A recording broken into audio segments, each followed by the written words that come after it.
Night Be Sold. It's a company with a wonderful tradition of good ethics, high ethics, and high respect in the community. It's 100 years of ups and downs, and I mean, there was been recessions, and now we've got a pandemic, and we're still here. So it's the trials and triumphs that we've been through, and it also means like how much further we can still continue. Firm has survived 100 years. It's survived great leaders. It's survived great engineers, and it's been able to renew itself, and it's continuously doing so. And as long as it learns to do that or keeps doing that, it will survive and do well in the future. So Night Be Sold is a company that continues to evolve, and that's what keeps it going. But also South Africans are innovative. South Africans are creative. South Africans don't just sit back and say, well, things have changed, it's too difficult. We make things happen, and I think that's a very strong factor for Night Be Sold. Well, I was a young guy of 22 at the time. And they were the name to go to in those days. I guess I'm most proud of the fact that I've grown with the firm over the last 58 years, and I've seen it grow from a relatively small South African practice to a large international practice with a presence all over the world. You assume my memory can go back 35 years. I was a young engineer and interested in large projects. And the firm in South Africa at the time had the profile of large projects. And I found that attractive. I've been here 17 years now. Started my career being an engineer, learning the trade. I joined the company after having a few years somewhere else. And what's very clear to me is that what we have in Night Be Sold is a company that gives you the opportunity to make a difference. When I joined, it was a partnership, and the partners were 4 guys with wonderful high ethics, real gentlemen. And that tradition has moved through the firm as part of its ethic all these years. And that's why I stayed here for so long. Not many companies make it to 100 years. I think that's something to be really proud of. And I think the future looks really bright. It's exciting from where I'm looking at it from my perspective. Whichever direction it goes, Night Be Sold is going to be at the forefront of that industry. Projects you can win. Clients you can win. Buildings you can build. Roads you can build. Dams you can build. Money you can make. But without the right people pulling together in the right direction. And as we are now 100, we're recharting the way forward by developing new strategies and exploring new opportunities. But what has not changed, it's the people, and it's the constant work that goes into developing the culture that encourages the development of people. There is this culture that, there are people willing to help you to grow as a professional. I mean, it's the reason that I signed with the company. It's the reason that I'm still here 5 years later. It's very difficult to find companies, especially new named companies, or even old companies that still have the same values and people culture after 100 years versus a new company that's just out to get money and your life is just work, work, work. For me, the secret is the people we hire. The people that we have in the company, the leadership team, the need to always develop people along the way, standing by the ethics, the quality, the professionalism, that's important. But the people we bring in is actually the source that mixes everything and makes it good at the end of the day. You'll be amazed at how many times you finish an email saying have fun and people come back and say, you're not serious, are you? Or I've never had this, you don't mean it. Surely not. But it is a fun place to be. Happy century, Night Be Sold. Woohoo! Happy birthday to you. Happy birthday, KP. Feliz cumpleaños, Cape. Happy birthday, KP. Happy birthday, KP. Happy birthday, KP. Happy birthday, KP. Happy birthday, KP. Feliz cumpleaños, Cape. Happy birthday, KP. Happy birthday, KP. Happy birthday, KP.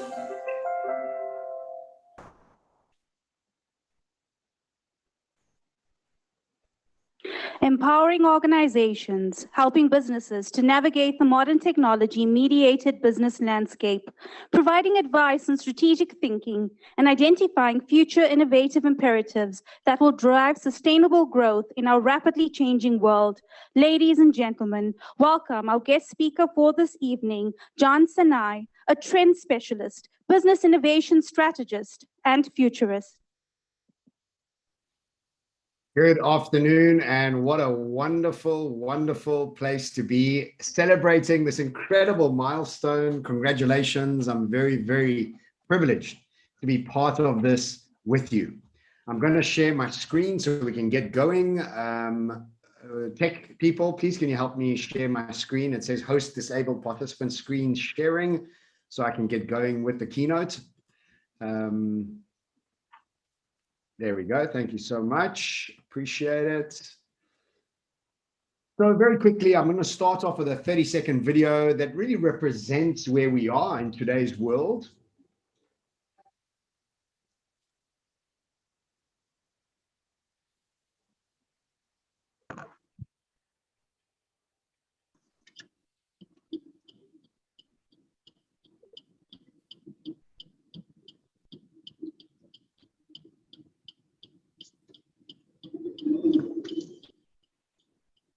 So we are in by far the biggest transformation any of us as human beings have ever experienced.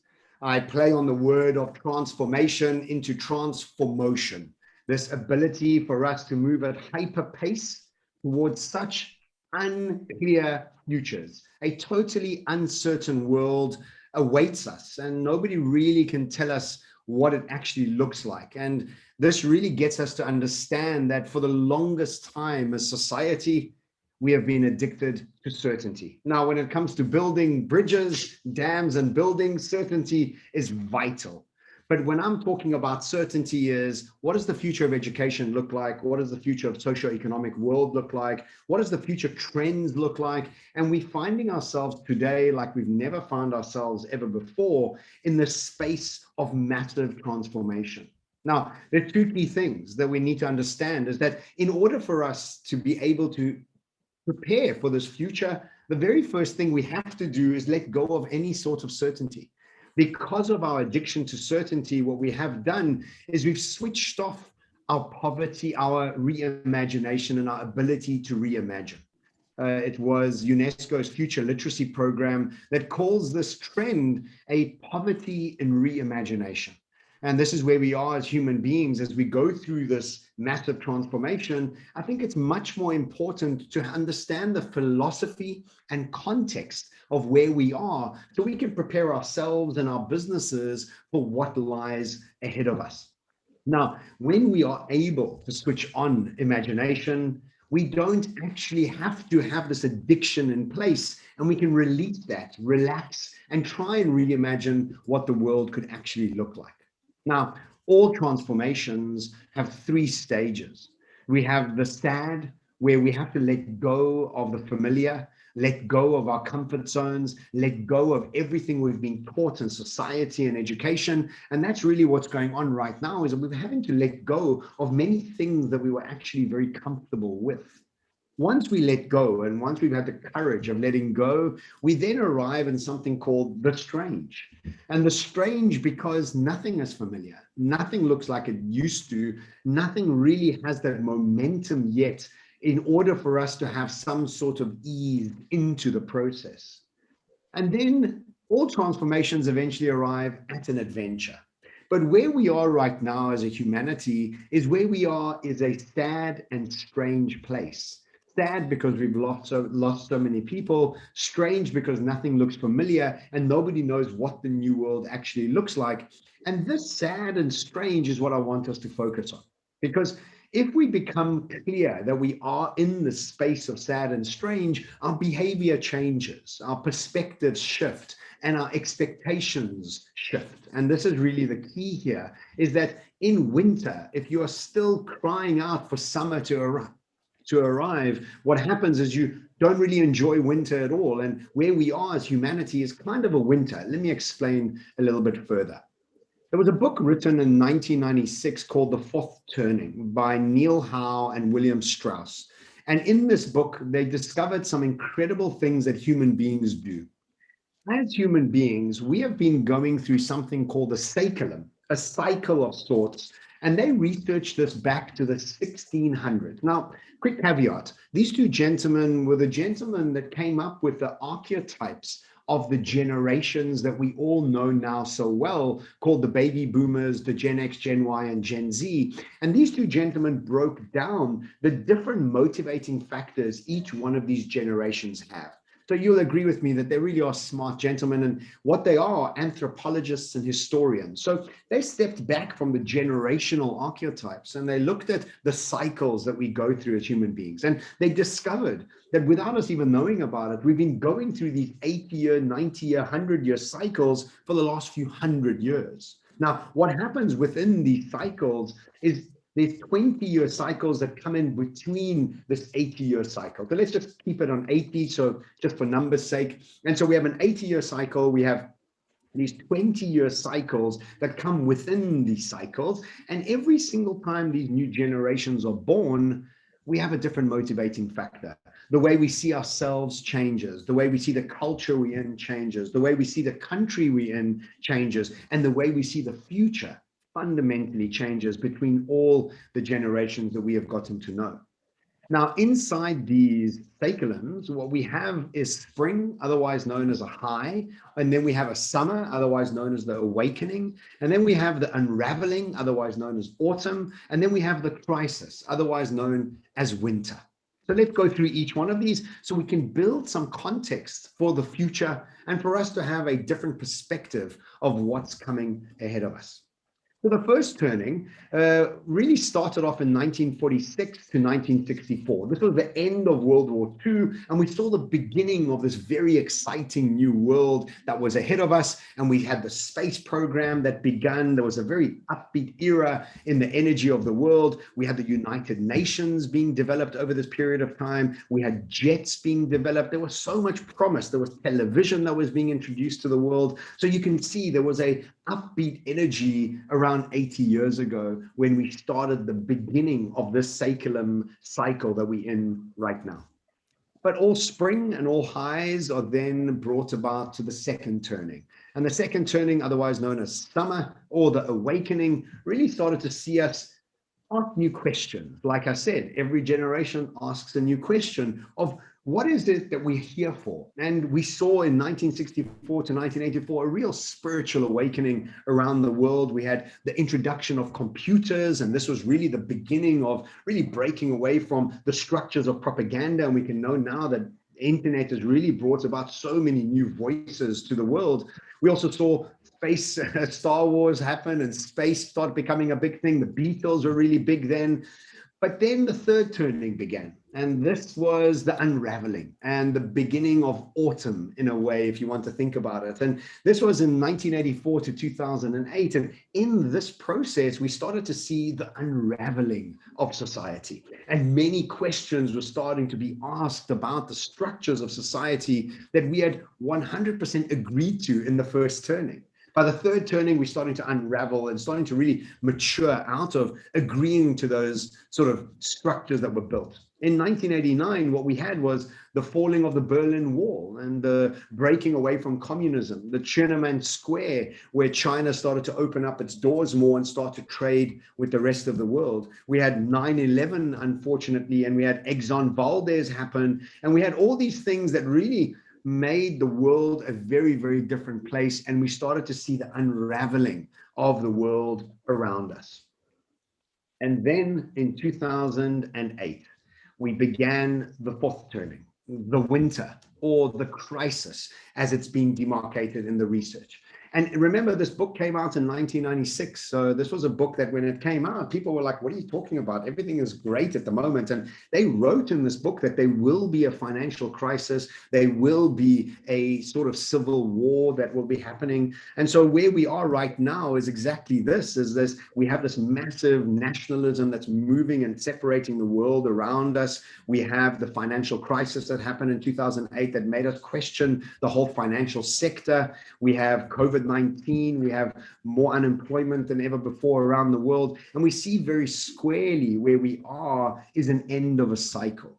And this is important for us to take note of, because when a cycle ends, we start asking brand new questions. And if you think about it, education, for example, was something we implicitly trusted. And today our kids are going and studying things that we don't even know will be relevant in the next 5 years, let alone the next 10 and 15 years.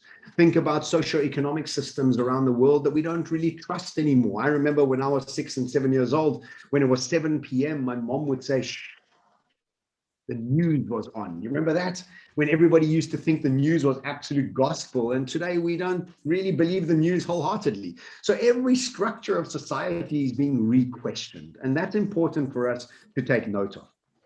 Because what it does for us in the world of business, it fundamentally changes the way we need to prepare for the world of business. So the world we come from is a complicated one. And the world we're moving into is a complex one. And let me give you the fundamental differences between these two, because they become key in how we prepare ourselves and how we prepare our organizations moving forward.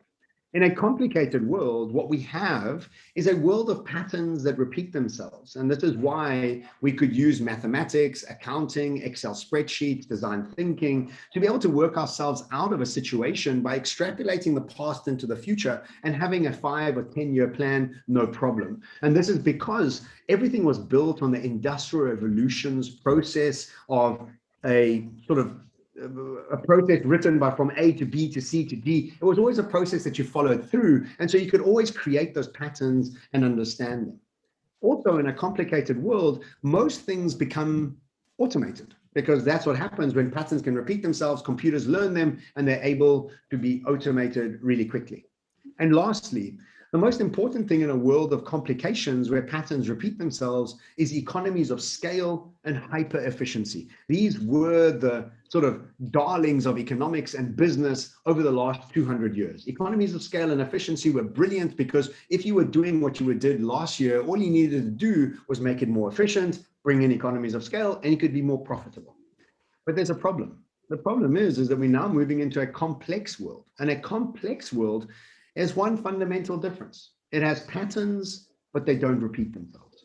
And this is what's going on in the world today, is we're trying to extrapolate last year's ideas, innovations, and processes into next year, and they somehow aren't working. And we're seeing many industries around the world really taking a lot of strain from this. Also, in a complex world, you can't use mathematics, accounting, and Excel spreadsheets to work yourself out of a situation, because the future is not like the past, like it used to be. Also, we must remember that there is no technology right now that has been created that's understanding complexity that well.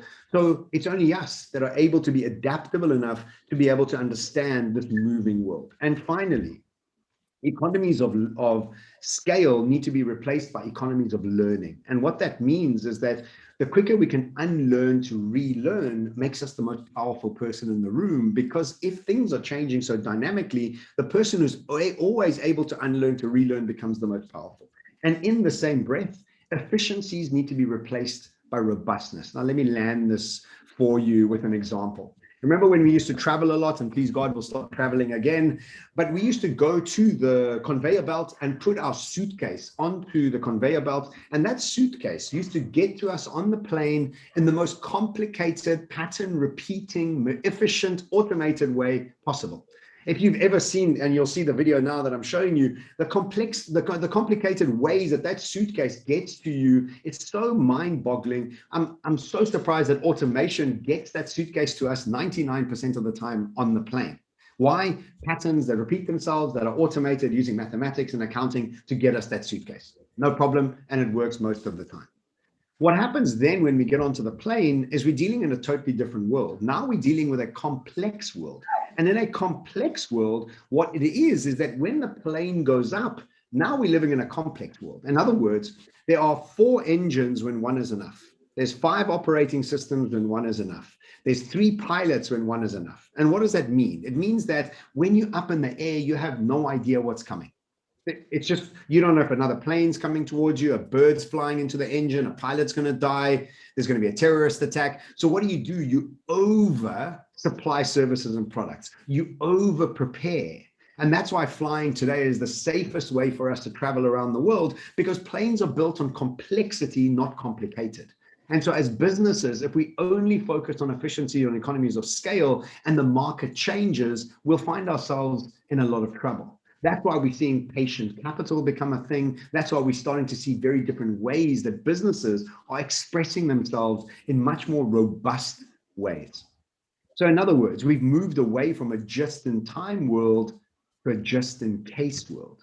Because a just-in-time world was perfect for a complicated world, but a just-in-case world is what we need to be doing for a complex world. And this changes the fundamentals of how we strategize our businesses, because if we always only going for profitability, we will find ourselves only focusing on efficiency, which will find us in a lot of hot water as we move into this unchanging world, in this changing world. And what is happening in the world today is that many of the leaders around the world are suffering from something called the expert problem, and best described by Herman Kahn, who's a globally well-known futurist. He says this about the expert problem. He says, the more expert, or at least the more educated a person is, the less likely that person is to see a solution when it is not within the framework in which he or she has been taught to think in.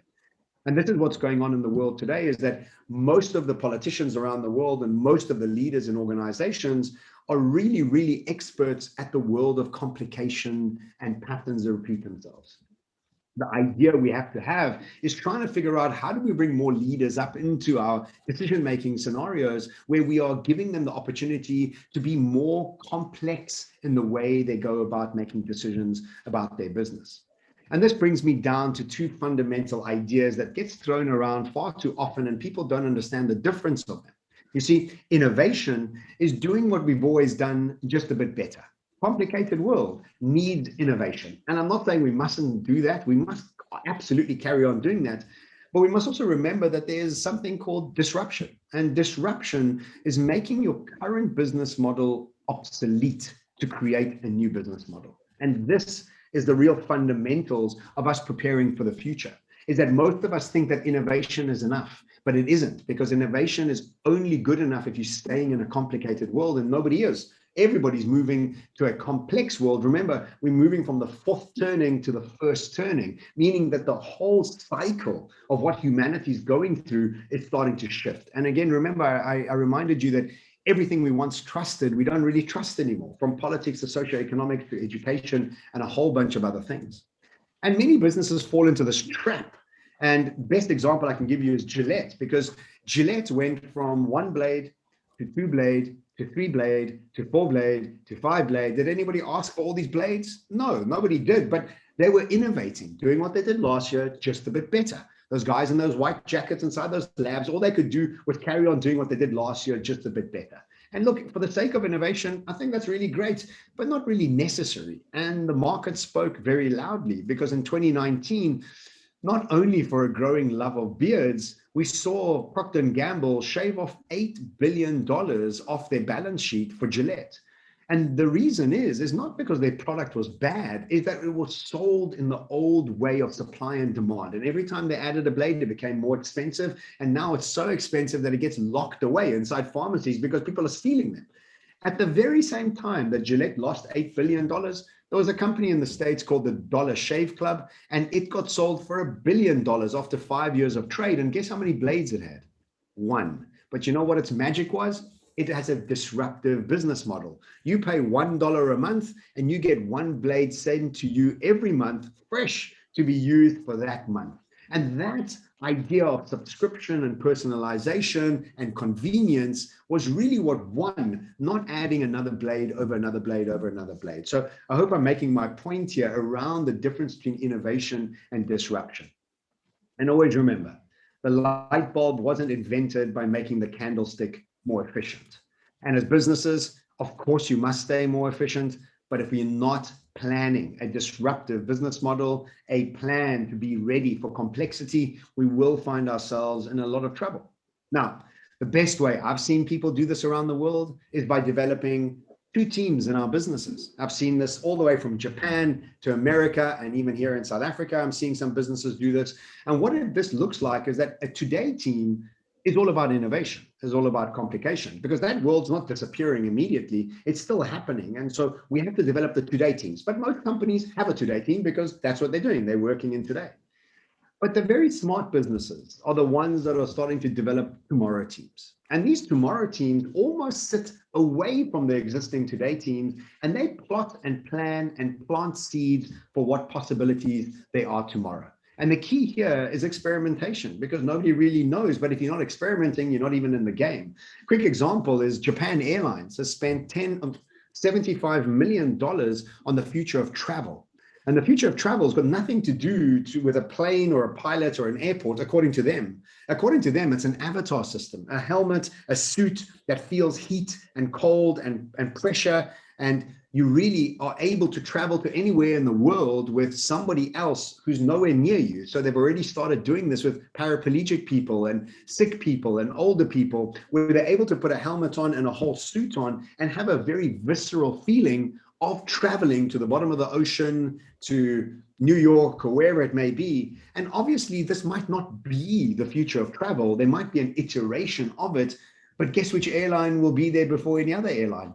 Japan Airlines. Why? Because they developed a tomorrow team to deal with this complexity. So remember that the most important thing we can do is get rid of our addiction to certainty, switch on our imagination, so we can collectively reimagine the world that we're moving into, become participants of it, so that we can collectively conquer uncertainty. And this really becomes the most powerful thing we can do as a collective, as human beings, is conquer uncertainty together. And this is the time for us to collaborate and to share, because the future is open, and when nothing is certain, anything is possible. Thank you so much for joining me today. And again, an absolute happy birthday. I wish you all well for the rest of the conference tonight. Over to you.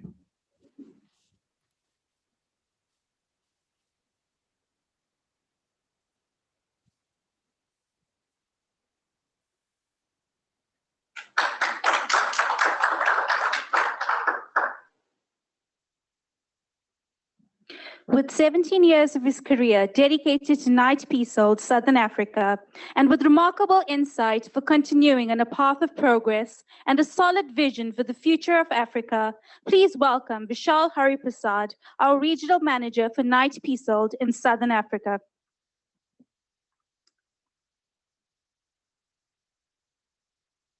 Good evening, everyone. Esteemed guests, valued clients and colleagues, ladies and gentlemen. Welcome to the 100th anniversary celebration of Knight Pisold Southern Africa. Today we celebrate what is a uniquely African story, and we are honored to have you all in attendance to share in our journey as we celebrate 100 years of excellence and as we look forward to the next century of service to this wonderful land.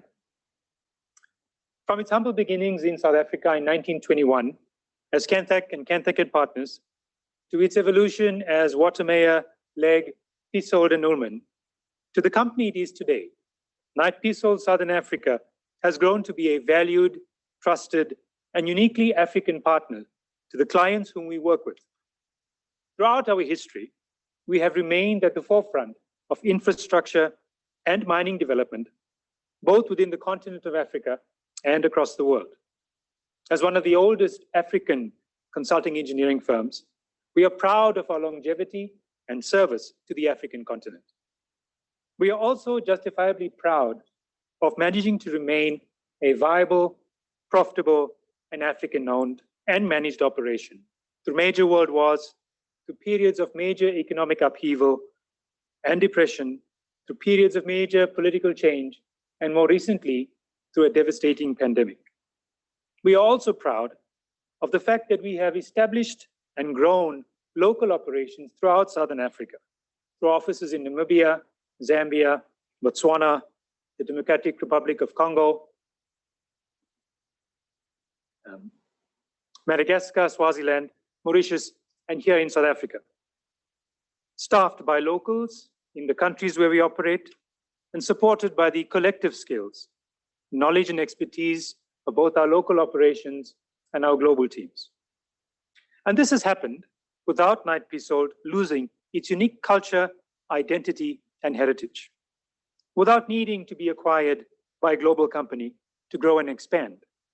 In fact, through organic growth and expansion, Knight Piésold has grown into a truly international organization with offices in Australia, North and South America, Canada, the United Kingdom, and throughout the African continent. It has managed to do this while remaining a uniquely employee-owned and managed firm with its roots firmly entrenched in Africa. And the quality of the people within Knight Piésold has remained a constant determinant of our success over the past 100 years, our secret sauce, if you will. The market within which we operate today has evolved over the years, both with the changing needs of the economies and the countries where we operate, and our business has accordingly evolved and transformed over the years into the entity that it is today. Transformation at Knight Piésold is about institutionalizing the competencies and capabilities of our organization and its people, expanding the breadth and efficiency of our business to create value for all our stakeholders. And transformation at Knight Piésold is to reinvent ourselves, to take on new challenges that lie ahead of us, and to harness the tremendous opportunities on our continuous path of value creation. In this light, Knight Piésold Southern Africa today comprises of three major divisions: infrastructure and transportation, water and power, and mine residue. Supporting these divisions are departments of environmental science, structural engineering, geotechnical engineering, groundwater, hydrology, geochemistry, and geographic and information systems. And through these divisions and the supporting departments, Knight Piésold realizes that it needs to continue to strive to add the greatest possible value to our clients through providing innovative solutions to the problems they face, to maintain the best level of service and engineering excellence, to the hiring and training of highly competent and qualified staff, and to both use and develop advanced and world-best technology in the delivery of our service. And while our strengths lie in our ability to call on an enviable track record of delivering large infrastructure and mining projects throughout the African continent and across the world, we believe that through the divisionalization of our business, we are better geared to serve our clients a more focused and efficient service. This is evidenced through our recent and current involvement on the following mega projects throughout Africa. Knight Piésold was a key part of the consortium involved in the design and supervision of both the Katse and Mohale dams, which formed a key part of the phase 1 of the Lesotho Highlands water project, located in Lesotho in Africa.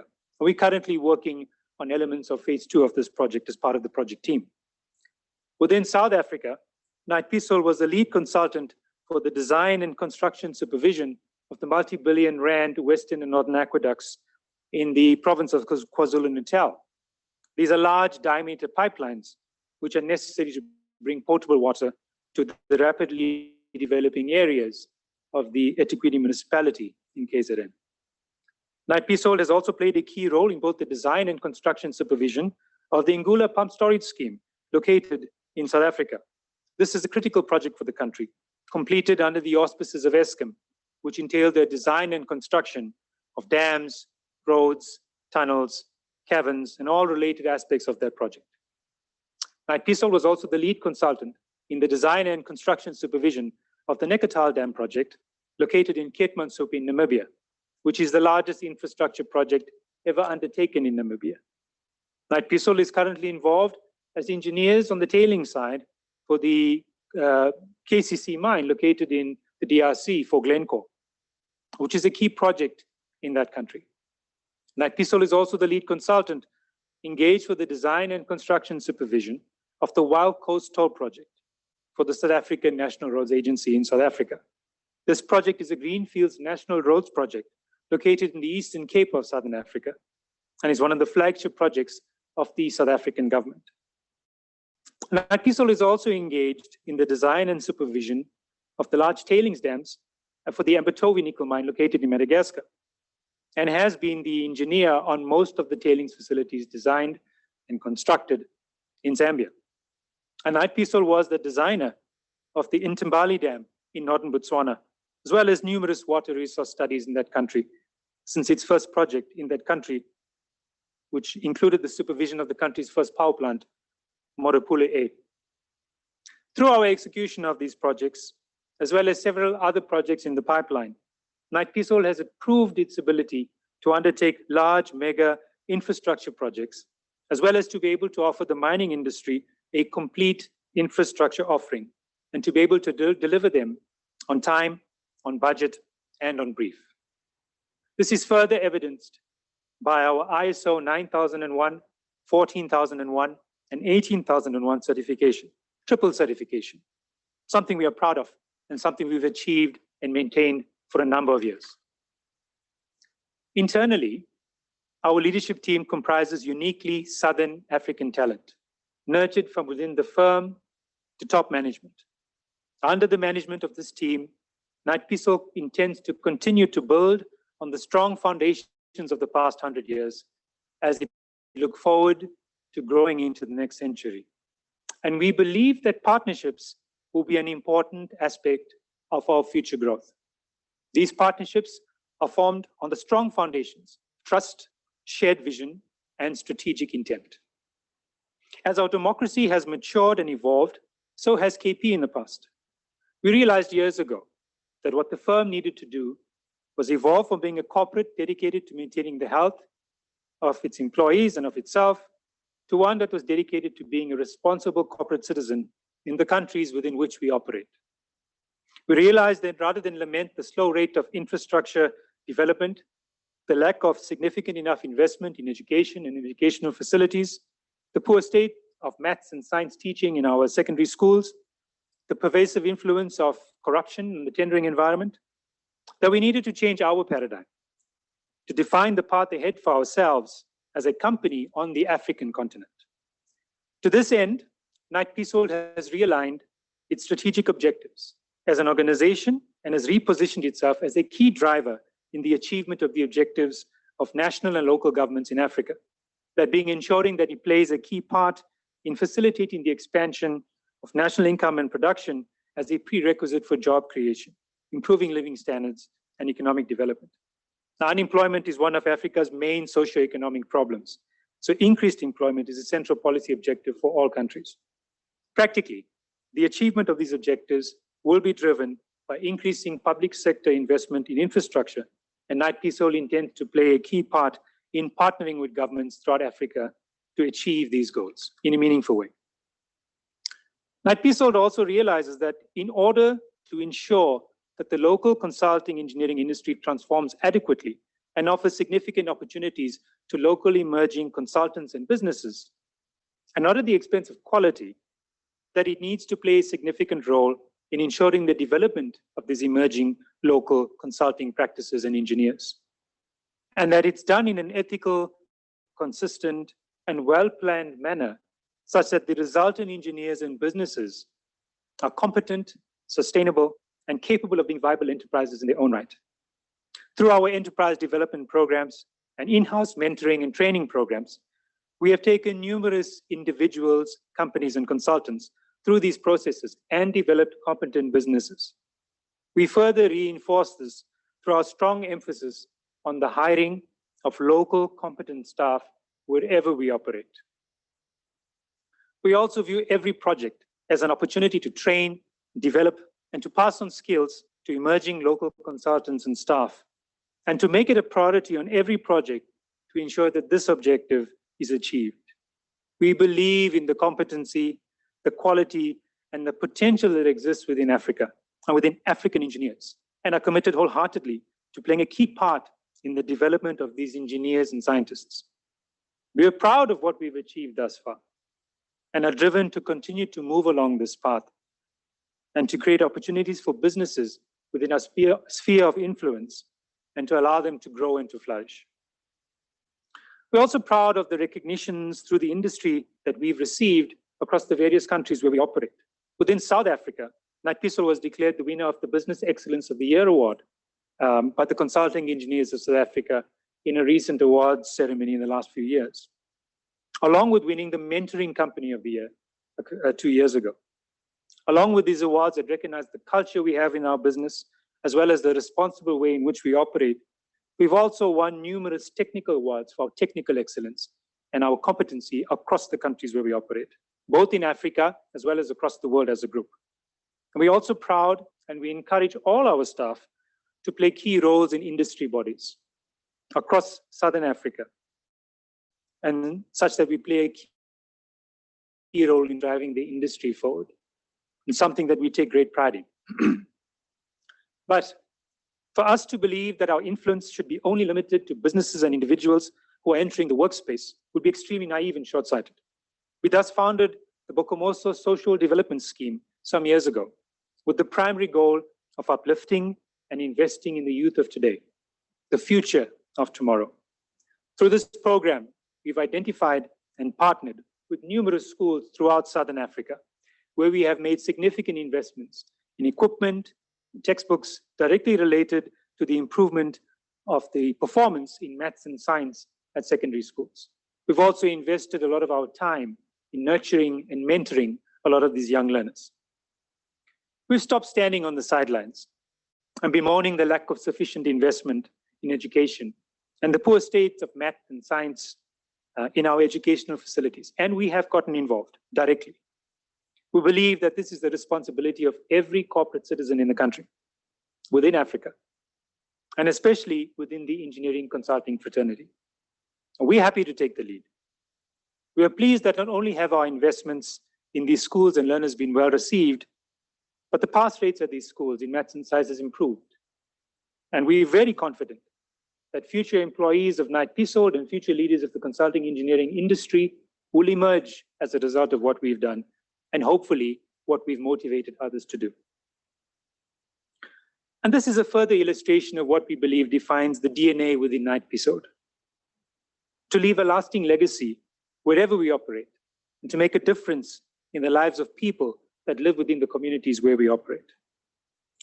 Now, despite our incredible success of the past 100 years and our immense pride in the achievements of Knight Piesol, as you undoubtedly heard from John Sana's talk earlier, to remain successful and to continue to thrive into the next 100 years, it is key that we look to the future and adapt and transform in line with the evolving landscape within which we operate.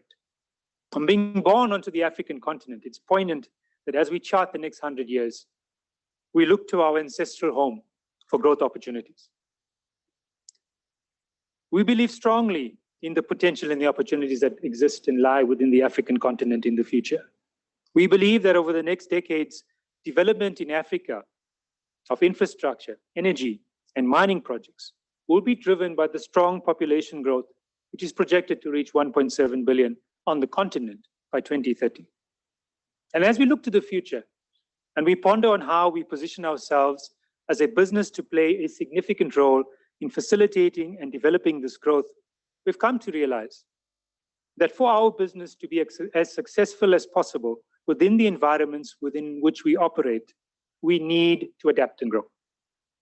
With our strong belief in the capacity and capability of African excellence, we are focused on ensuring that we continue to enhance the capacity of our business within Southern Africa through the continued training and development of local talent within our offices in Namibia, Zambia, the Democratic Republic of Congo, Botswana, Madagascar, Swaziland, Mauritius, and South Africa. We will also look to expand our operations as developmental needs arise, such that we continue to play a key role in developing local talent and unlocking local opportunities. We've thus chosen to focus on the following themes in the manner in which we execute our business going forward. We've consciously focused our business principles and policies on positioning Knight Piesol as a key driver in the delivery of infrastructure development throughout Africa. We intend on leveraging our proud 100-year heritage and our extensive local and international experience in the delivery of infrastructure and growth, thus playing a role in the alleviation of poverty and creating employment. We've consciously focused our operations across Southern Africa to support and service the mining sector, such that we offer a complete infrastructure offering to all our mining clients. Our model of developing local talent within the African countries where we operate, supported by our regional and global teams, supports the drive that all mining companies have, which is to leave a lasting legacy within the areas where they operate.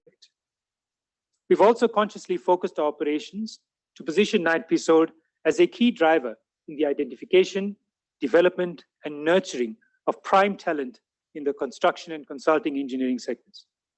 We are dedicated to not only developing competent and sustainable engineers and businesses, but also in playing our part in identifying local African talent and in supporting both their development and their access to economic opportunities. And we have consciously focused our business objectives and strategies to position Knight Pisold as a key driver of social and educational development amongst communities and areas where we operate. We recognize the need for investments, both financial and in terms of time and energy, into the youth of today, and are prioritizing our business activities to ensure that the investments we make will have a long-lasting impact, both on the institutions we work with and the people that we work with.